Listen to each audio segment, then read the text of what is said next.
ce match-là, ça doit être un match référence qui doit encore te rassurer collectivement. Je ne parle pas individuellement parce qu'on sait que Neymar, on sait qu'Mbappé, on sait que Di Maria, Non, on sait que franchement, Sarabia. Neymar, on sait plus. Non, franchement, Neymar, on sait plus. tu sais que sur Là, la preuve, plus ça va, plus il est bouffi. Non, mais le dernier but qui donne à Mbappé, il fait un débordement. Tu sais qu'il est capable de faire ça.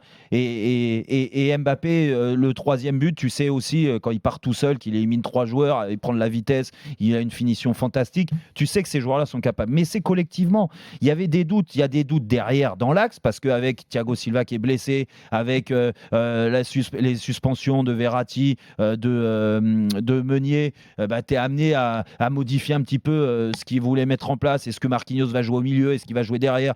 Là, s'il l'a mis derrière, c'est que je pense qu'il part dans l'esprit de se dire il faut un peu plus d'expérience derrière contre Dortmund.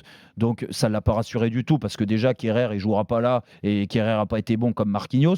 Devant le milieu de terrain, mais moi, j'étais le premier à dire il faut mettre Paredes et Gueye. Mais Paredes et Gueye à ce niveau-là en première mi-temps, mais c'est pas possible.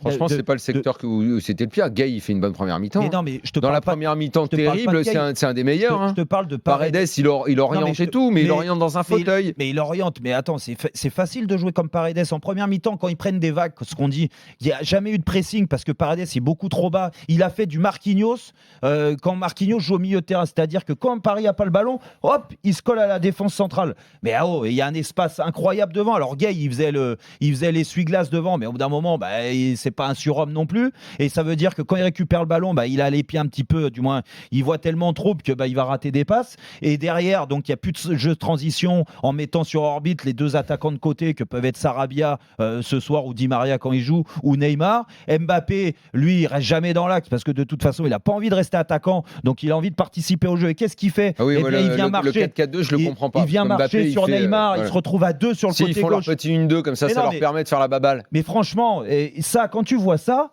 au bout d'un moment, tu te dis, collectivement, en fait, il se passe que dalle. Exactement. Et donc, t'as beau me dire, tu joues à 3 derrière. Maintenant, je dis, Thomas Tuchel, démerde-toi. Tu sais quoi? Joue à 3, à 5, à 4, à 2, ce que tu veux derrière, mais mets des mecs qui ont envie de se faire mal et envie d'aller mettre une pression sur l'adversaire, marcher sur l'adversaire. À ce titre,